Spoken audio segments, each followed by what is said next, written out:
Welcome to our explainer. Today we're taking a truly profound literary and cultural journey. Imagine, if you will, stepping back over 2 millennia into the lush, ancient landscapes of Tamil heritage. We're not merely looking at old text today. We're entering a world where poetry was literally the very breath of an entire civilization. We're going to explore Sangam literature, which is this majestic collection of works that offers one of the world's most beautiful, complex celebrations of the human heart. It's a cultural treasure that remains just as emotionally resonant today as it was thousands of years ago, giving us a really profound lens through which to view human connection. The entire essence of our journey today is captured perfectly in this one simple but incredibly profound truth. True love is not measured by possession, but by understanding, endurance, and the willingness to wait. This deeply emotional reality sits at the absolute core of Sangam literature. In our modern era, which is so often defined by instant gratification and fleeting encounters, these ancient texts invite us into a sacred space. We're dealing with an unwavering devotion cultivated beneath moonlit skies and across vast, unforgiving landscapes, a bond that demands the absolute utmost resilience from the human soul. Section 1. The essence of Sangam love, a sacred bond beyond romance. To really wrap our heads around this, we kind of have to rewire our modern understanding of romance.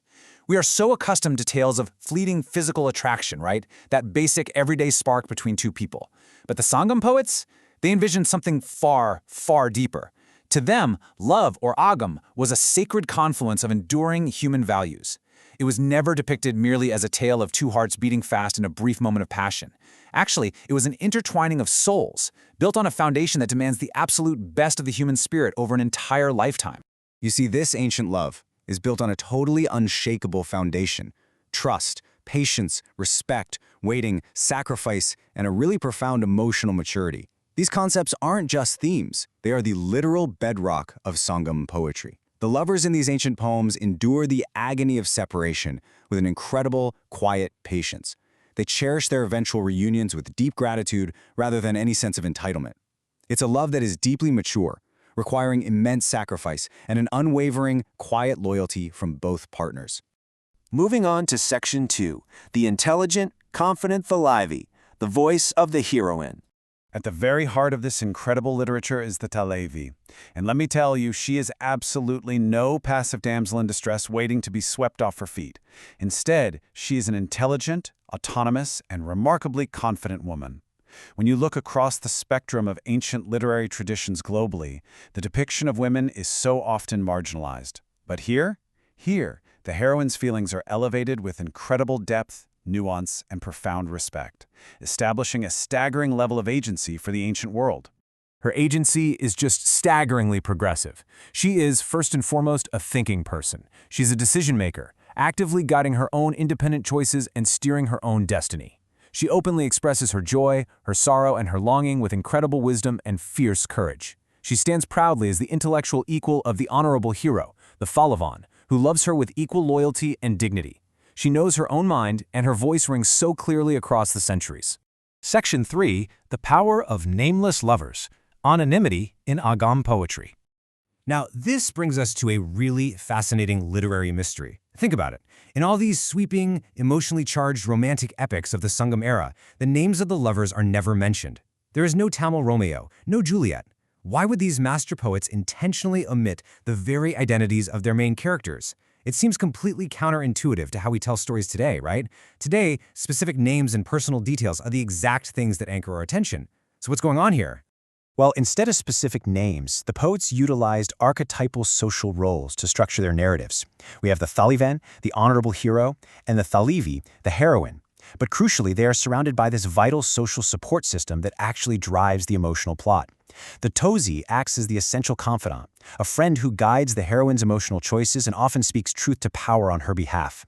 Then there's the Sevili, the fiercely protective foster mother who raises the heroine, while the Tai, the biological mother, anchors the societal expectations. By weaving these roles together rather than using names, the poets brilliantly stripped away individual, isolating identities. And here's why that matters. This brilliant anonymity transforms a personal tale into a completely universal experience. Because the hero and heroine are nameless, their story isn't locked to a specific historical figure, or just one single moment in time. It becomes an experience applicable to all people across all times. When you read a Sangam poem, that missing name acts like a mirror. It allows you to insert your own identity. It invites every single reader to see their own heart, their own longing, and their own profound loves reflected perfectly in the verses. Section 4. Landscapes of the Human Heart. Echoes of Nature and Emotion. Now, this profound connection extends into the very landscape of Tamil literature, serving as a literal masterclass in eco-poetics. The natural world perfectly mirrors the emotional phases of love. Think about the mountains and forests. They represent the silent, enduring strength you need when waiting for a beloved. The crashing, relentless waves of the seashores. They perfectly mirror the deep anxiety, pain, and longing of physical separation.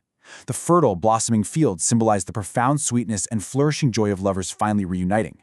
And the harsh, arid deserts reflect the intense hardship, endurance, and immense sacrifice demanded by true devotion. Every single emotion is inextricably intertwined with nature. The external geography perfectly matches the internal geography of the human heart. Finally, Section 5.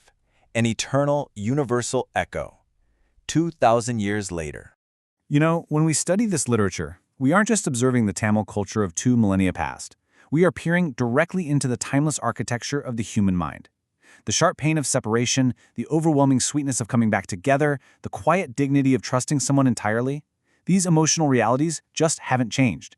These ancient, unnamed characters represent our very own emotional journeys today. They stand as magnificent testaments to our own enduring capacity for deep, unwavering affection. As the ancient texts whisper to us today, their unnamed story becomes every love story. By anchoring emotion in timeless landscapes, by elevating the heroine's intellect, and by framing love as a sacred bond built on trust and patience, the Sangam poets achieved true immortality.